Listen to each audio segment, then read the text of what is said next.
Modify ചെയ്യേണ്ട ആൾക്ക് എന്ത് വേണമെങ്കിലും ഇതിന്റെ മാറാൻ പറ്റില്ല. ഒരു പോൾ വാക്കറിന്റെ ലെഗസി എന്ന് പറയാം.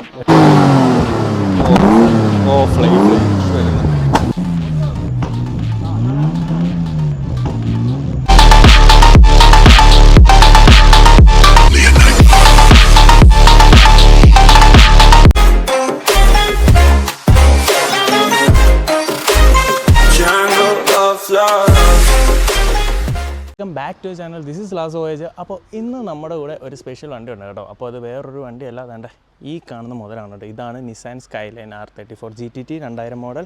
അപ്പോൾ ഈ വണ്ടി നിങ്ങൾ ഒരുപാട് ഓട്ടോ ഷോസിലും കാര്യങ്ങളൊക്കെ കണ്ടു കാണും. ഓൾറെഡി കുറേ ചാനൽസിലൊക്കെ ഫീച്ചർ ചെയ്തതാണ്. അപ്പോൾ ഈ വണ്ടിയുടെ ഡീറ്റെയിൽഡ് വീഡിയോ ആയിരിക്കും കേട്ടോ ഇന്നത്തെ വീഡിയോ. അപ്പോൾ ഈ വണ്ടിയുടെ കുറച്ച് സിനിമാറ്റിക് ഷോട്ട്സും കാര്യങ്ങളൊക്കെ ഞാൻ എന്തായാലും ഫീച്ചർ ചെയ്തേക്കാം.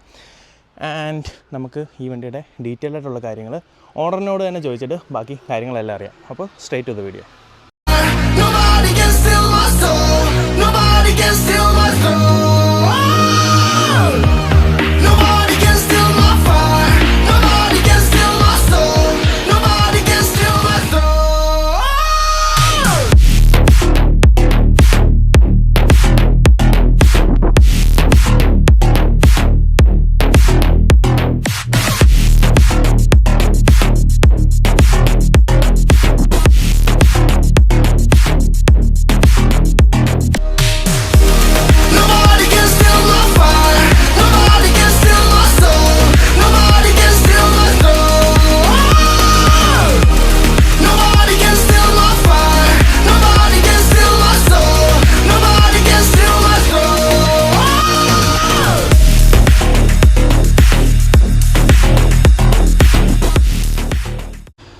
അപ്പോൾ ഗൈസ് നമ്മുടെ ഈ R34 GTTയുടെ ഓണർ തന്നെ ഉണ്ട്. അപ്പോൾ റെനിബ്രോ ആണ് ഈ വണ്ടിയുടെ ഓൺ ചെയ്തേക്കുന്നത്. അപ്പോൾ ബ്രോ ഓസ്ട്രേലിയയിലായിരുന്നു. അപ്പോൾ ബ്രോ വണ്ടി ഇപ്പോൾ ഇമ്പോർട്ട് ചെയ്തിട്ട് ഇപ്പോൾ എത്ര മാസമായി ബ്രോ? ഇപ്പം January 20th നമുക്ക് വണ്ടി കൊണ്ടുവന്ന.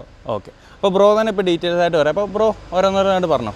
നമുക്ക് ബമ്പറിൽ സ്റ്റാർട്ട് ചെയ്യാം. ഇത് GTR R34 ST-യുടെ ബമ്പറാണ്. പിന്നെ നമ്മൾ സൈഡ് സ്കേർട്ട് ചെയ്തിരിക്കുന്നത് നിസ്മോ GTTയുടെ സൈഡ് സ്കേർട്ട്, ബമ്പർ നിസ്മോ GTTയുടെ തന്നെയാണ്. പിന്നെ നമ്മൾ SSR വീൽസ് കയറ്റിയിട്ടുണ്ട്. അത് GTRന്റെ സ്പെക്കുള്ള വീൽസ് ആണ്. പിന്നെ നമ്മൾ കേംബർ ചെയ്തിരിക്കുന്ന സൈഡിലോട്ട്. അപ്പം ഇവഞ്ച്വലി ഇതെല്ലാം ചെയ്തത് അവിടെ ഓസ്ട്രേലിയ തന്നെ ചെയ്തത്. അപ്പം നമ്മൾ ഫ്യൂച്ചറിൽ GTR കൺവേർട്ട് ചെയ്യുമ്പോൾ ഫെൻഡേഴ്സ് മാറിയിട്ട് നമുക്ക് ഈ സെയിം വീൽ തന്നെ കീപ്പ് ചെയ്യാൻ പറ്റും. അപ്പം പിന്നെ ചെയ്തിരിക്കുന്ന GTRന്റെ ഫുൾ കാർബൺ ഫൈബർ വിങ്സ് ചെയ്തിട്ടുണ്ട്. ഓക്കെ, ഇത് ഈ സ്പോയിലർ മൊത്തം ഇത് അഡ്ജസ്റ്റബിൾ ആ, ഓക്കെ. ഇത് GTRന്റെ ഒറിജിനൽ R34 GTRന്റെ. പക്ഷെ നമുക്ക് ഇപ്പൊ ലോങ് ലെഗ് അവൈലബിൾ ആണ്. ഇപ്പൊ നമുക്ക് ഇതൊക്കെ ഓസ്ട്രേലിയയിൽ തന്നെ അവൈലബിൾ ആയിരുന്നു, ഇമ്പോർട്ട് ചെയ്തതാ. കുറെ ഇമ്പോർട്ട് ചെയ്തതാ. ഈ വീൽസ് ഇമ്പോർട്ട് ചെയ്തതാ. പിന്നെ ബമ്പേഴ്സ് എല്ലാം നമ്മൾ ജപ്പാനിൽ നിന്ന് തന്നെ സോഴ്സ് ചെയ്തതാണ്. ഇല്ലില്ല, നമുക്ക് USA ഇമ്പോർട്ട് ചെയ്യണം. USA ഇമ്പോർട്ട് ചെയ്യാൻ പറ്റും അല്ലേ? ഓക്കെ, അപ്പോൾ ഈ വണ്ടി മൊത്തത്തിൽ ഓസ്ട്രേലിയയിൽ വന്നത് ജപ്പാനിൽ നിന്ന് തന്നെ ഇമ്പോർട്ട് ചെയ്തല്ലേ? ജപ്പാനിൽ നിന്ന് പണ്ട് ഒരു കുറെ നാൾ മുമ്പ് ഇമ്പോർട്ട് ചെയ്ത വണ്ടിയാണ്. പിന്നീട് എനിക്ക് അവിടുന്ന് ഒരാൾ ഓൺ ചെയ്തിട്ട് അയാളുടെ ഞാൻ മേടിക്കും. ഓക്കെ, അപ്പോൾ പുള്ളി ചെയ്ത മോഡിഫിക്കേഷൻ അല്ലാതെ ബ്രോ കുറച്ച് ഞങ്ങൾ മൊത്തം ചെയ്തേക്കാം. അത് സ്റ്റോക്ക് ആയിരുന്നു ഓൾമോസ്റ്റ്. ഓക്കെ, ആൻഡ് പിന്നെന്തൊക്കെയായിരുന്നു ഇതിനകത്ത്? പിന്നെ ഇത് GTRന്റെ നിസ്മോയുടെ ടെയിൽ ലൈറ്റ്സ്.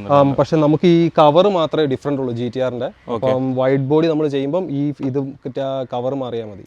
ഓക്കെ, പിന്നെ നമ്മൾ ബാഡ്ജിങ് ചെയ്തിരിക്കുന്നത് GTRന്റെ ജെനുവിൻ ബാഡ്ജിങ് ആണ്. പക്ഷേ എനിക്ക് GTTയുടെ നല്ല ബാഡ്ജിങ് കിട്ടിയില്ല. അതുകൊണ്ടാണ് GTRന്റെ ബാഡ്ജിങ് വെച്ചിരിക്കുന്നത്. കാരണം ആൾക്കാർക്ക് ഒരു പെട്ടെന്ന് മനസ്സിലാവാൻ വേണ്ടിയിട്ടാണ്. പെട്ടെന്ന് നമ്മളൊരു R34 എന്ന് പറയുമ്പോൾ അതിൽ R34 എന്ന് പറയുന്ന ഒരു ബാഡ്ജിങ് വരുന്നില്ല.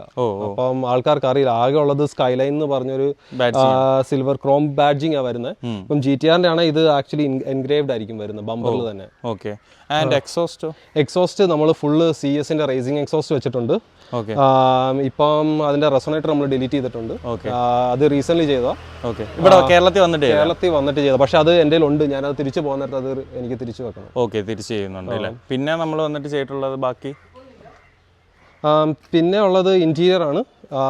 ഇന്റീരിയർ വൈസ് നമ്മൾ സീറ്റ് മാറിയിട്ടുണ്ട്. GTRന്റെ റെപ്ലിക്ക സീറ്റ്സ് വെച്ചിട്ടുണ്ട്. പിന്നെ നമ്മൾ കുറച്ചുകൂടെ വണ്ടിയുടെ പാരാമീറ്റേഴ്സ് അറിയാൻ വേണ്ടിയിട്ട് നമ്മൾ എക്സ്ട്രാ സ്റ്റിയറിംഗ് വീൽ സെയിം ആ സ്കൈലൈൻ്റെ തന്നെ. സ്കൈലൈൻ ജെനുവിൻ സ്റ്റിയറിംഗ് വീലാ. നമ്മൾ ഗിയർ നോബ് മാറി നിസ്മോയുടെ GTTയുടെ ഗിയർ നോബ്സ് ആയി ഇരിക്കുന്നത്. പിന്നെ ഇത് എൻജിൻ ഓയിൽ പ്രഷർ അറിയാനും പിന്നെ ഒന്ന് ടർബോഡ് അറിയാനും വേണ്ടിയിട്ടുള്ളതാണ്. പിന്നെ നമ്മൾ കാർപ്പറ്റ്സ് നിസ്മോ ചെയ്തിട്ടുണ്ട് ഫുള്ള്. ഇന്റീരിയർ ട്രിംസ് എല്ലാം നമ്മൾ മാക്സിമം ചെയ്യാമെന്ന് ചെയ്തിട്ടുണ്ട്. ഓക്കെ.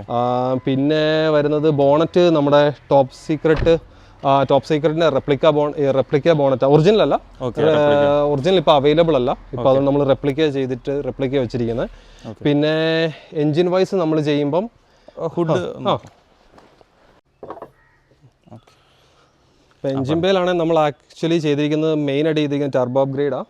ടർബോ നമ്മൾ ഗ്യാരറ്റിന്റെ ടർബോ അപ്ഗ്രേഡ് ചെയ്തിട്ടുണ്ട്, പക്ഷെ അത് ലോ മൗണ്ടാണ്.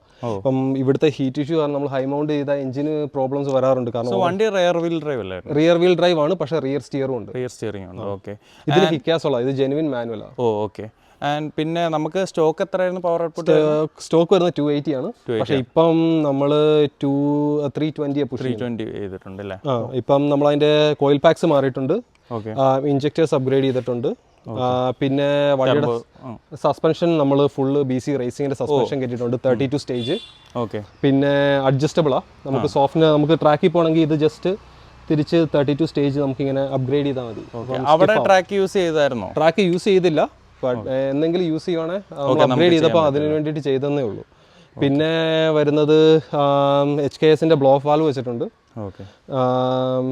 അതാണ് മെയിൻ. പിന്നെ അപെക്സിയുടെ എയർ ഫിൽട്ടർ. ഓക്കെ. പിന്നെ സിസ്റ്റം വന്നിരിക്കുന്നത് നമ്മൾ ചെയ്തിരിക്കുന്നത് ഇപ്പോൾ അപെക്സിയുടെ ECU ആണ് ചെയ്തിരിക്കുന്നത്, ഫുൾ കസ്റ്റം. ഓക്കെ. അപ്പോൾ ബ്രോ ഇത്രയും വർക്ക് എല്ലാം കൂടെ എത്ര ടൈം എടുത്തായിരുന്നു അന്ന്? ഓരോരോ ഒരുമിച്ചാണ് ഇത് അതോ ഇതിപ്പോൾ എനിക്ക് ഈ വണ്ടിയുടെ ചെയ്തെല്ലാം കൂടെ വന്നപ്പോൾ ഒരു 6 മന്ത്സ് എടുത്തു. 6 മന്ത്സ് എടുത്തു. പിന്നെ കുറച്ച് ഭാഗം ഇത് എനിക്ക് സ്റ്റോക്ക് വന്ന വണ്ടിയുടെ കൂടെ തന്നെ കിട്ടിയതായിരുന്നു. ഓക്കെ. പക്ഷേ ഇതൊരു ARCയുടെ ഒറിജിനൽ കൂളിംഗ് പാനലാണ്. ഓക്കെ. പക്ഷേ ഇതൊരു വെരി റയർ പീസാണ്. ഓക്കെ. അപ്പോൾ അതുപോലെ തന്നെ വെച്ചിട്ടാണ്. പിന്നെ ഇമ്മൊബിലൈസർ നമ്മൾ മാറിയിട്ടുണ്ട്, അപ്ഗ്രേഡ് ചെയ്തിട്ടുണ്ട്, കുറച്ചുകൂടെ സേഫ്റ്റി ഫീച്ചർ കൂട്ടാനായിട്ട് വണ്ടിയുടെ.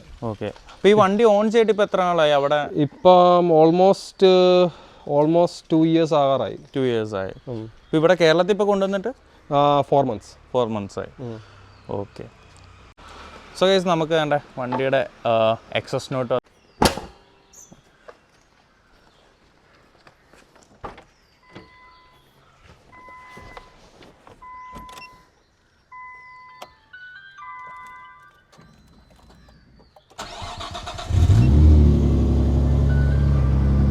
സോ ഗൈസ് ഇതാണ് കേട്ടോ വണ്ടിയുടെ ഒരു എക്സോസ്റ്റ് നോട്ട്.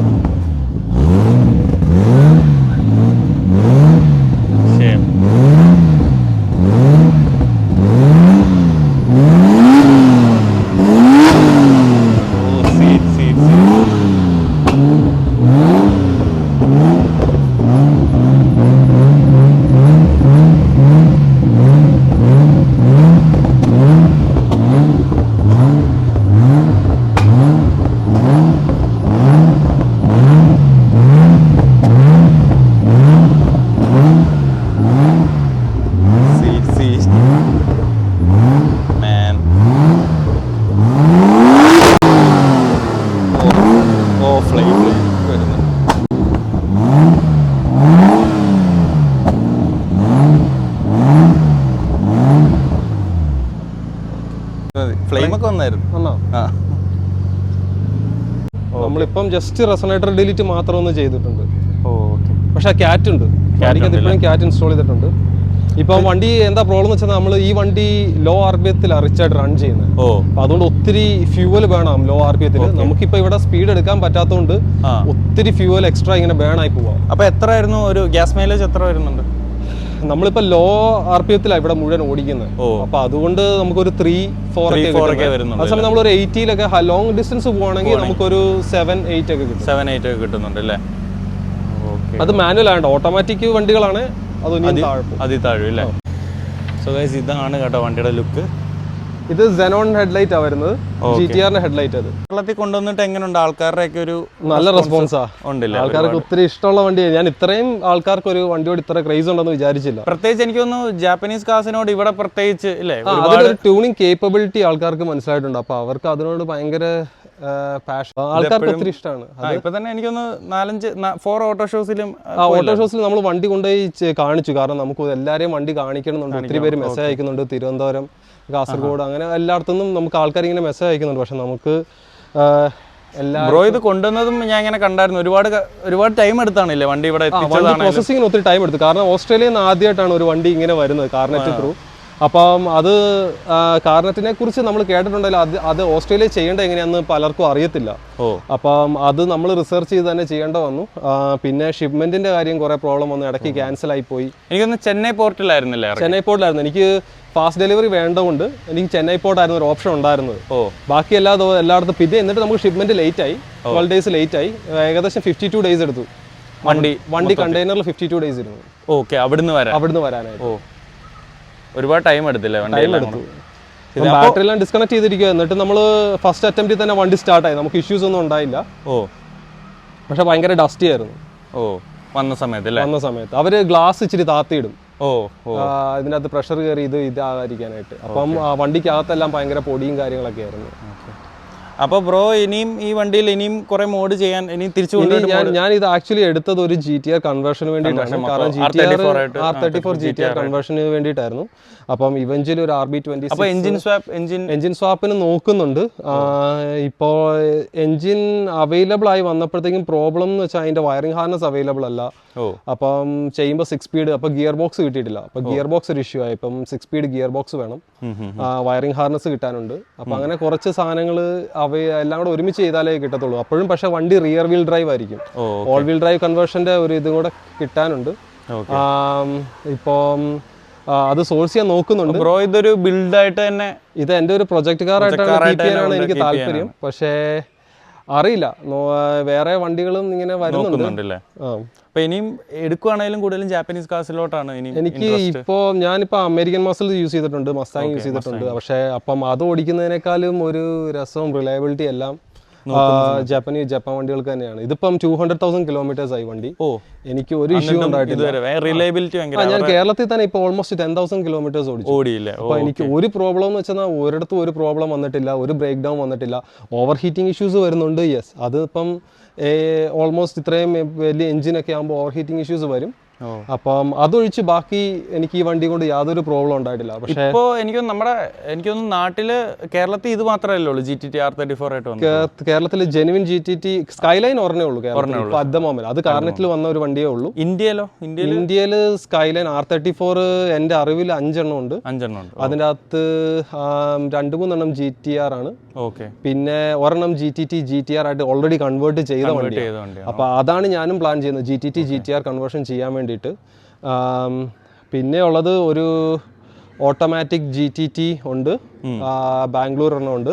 പിന്നെ ഒരു GTT മാനുവൽ 4 door ചെന്നൈയിലും ഉണ്ട്.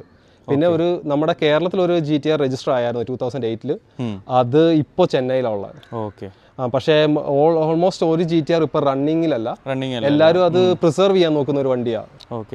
എനിക്കൊന്ന് ഇതാണ് കൂടുതലും റോഡുകളിൽ ഇല്ലേ കേരളത്തിൽ തന്നെ ഇപ്പൊ ഇത്രയും GTR ആൾക്കാർ എനിക്കൊന്ന് R35 കൂടുതൽ ഫാൻ ഫോളോയിങ് ഇത് ആക്ച്വലി സ്കൈലൈൻ്റെ ലാസ്റ്റ് വണ്ടിയാണ്. ലൈക്ക് സ്കൈലൈൻ നമ്മൾ പറയുമ്പോഴത്തേക്കും സ്കൈലൈൻ്റെ ഒരു ലാസ്റ്റ് വണ്ടി എന്ന് പറയും. ഇത് കഴിഞ്ഞു ഇറങ്ങിയായിരുന്നു, പക്ഷെ അത് പോപ്പുലർ ആയിട്ടില്ല.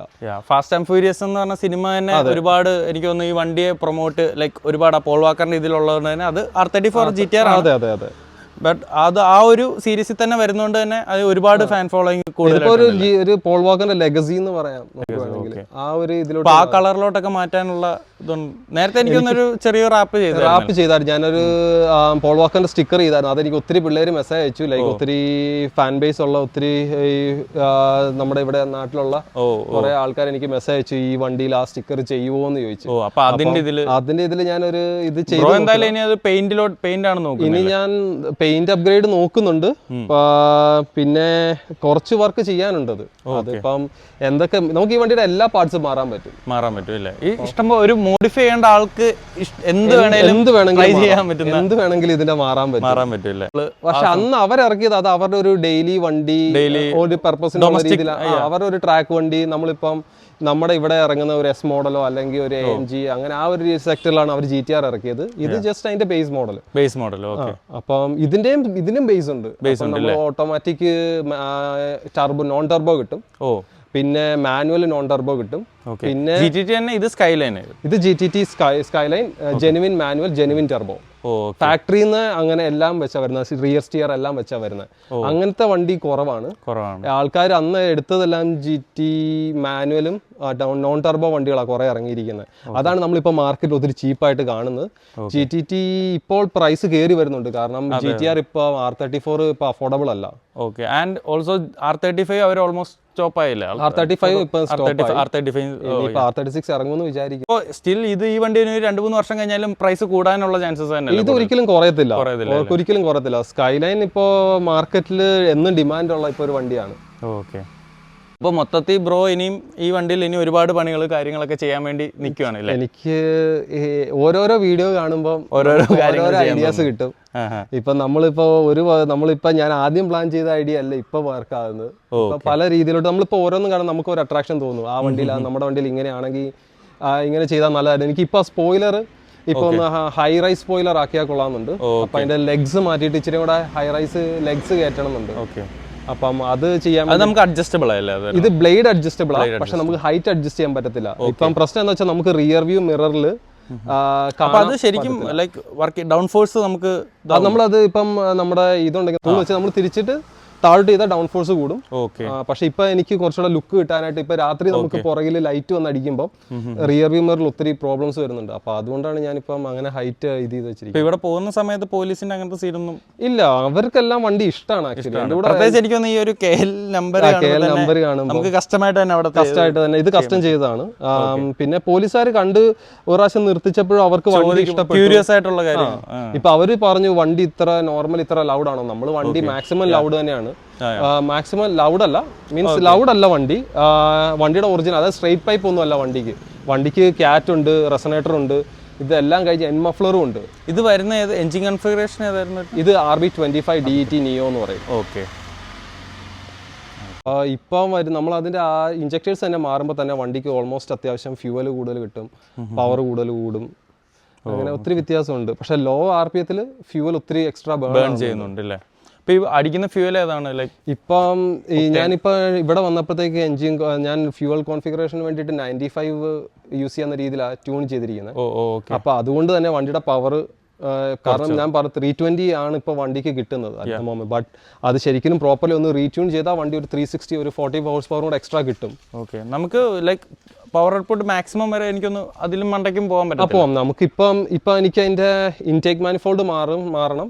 ഇന്റർകൂളർ ഞാൻ ഇവിടെ വന്ന് പറ്റിയൊരു ഇതെന്ന് വെച്ചാൽ ഇന്റർകൂളർ സ്റ്റോക്ക് ഇന്റർകൂളർ ARCയുടെ സ്റ്റോക്കിന്റെ ഒരു മോഡൽ തന്നെയാണ് ഇന്റർകൂളർ വരുന്നത്. ഓക്കെ. പക്ഷെ അത് മാറേണ്ടതായിരുന്നു. അത് മാറിയിട്ട് ഇന്റർകൂളർ നല്ലൊരു വലിയൊരു ബ്രോഡ് ഇന്റർകൂളർ വെച്ചിരുന്നെങ്കിൽ കുറച്ചുകൂടെ വണ്ടി ഇത്ര ഹീറ്റ് ആവില്ലായിരുന്നു. ഇപ്പൊ ആ ഒരു ഹീറ്റിംഗ് ഇഷ്യൂ ഉണ്ട് വണ്ടിക്ക്.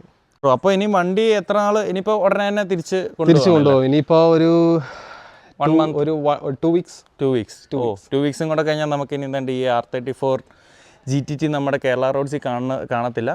അപ്പോൾ ബ്രോ ഒരുപാട് താങ്ക്സ് ഇത്ര നേരം സംസാരിച്ചതിന്. അപ്പോൾ ഗൈസ് ഇതാണ് നമ്മുടെ R34 GTT സ്കൈലൈൻ. അപ്പോൾ നിങ്ങളുടെ അഭിപ്രായങ്ങൾ താഴെ കമന്റ് സെക്ഷനിൽ പറയുക.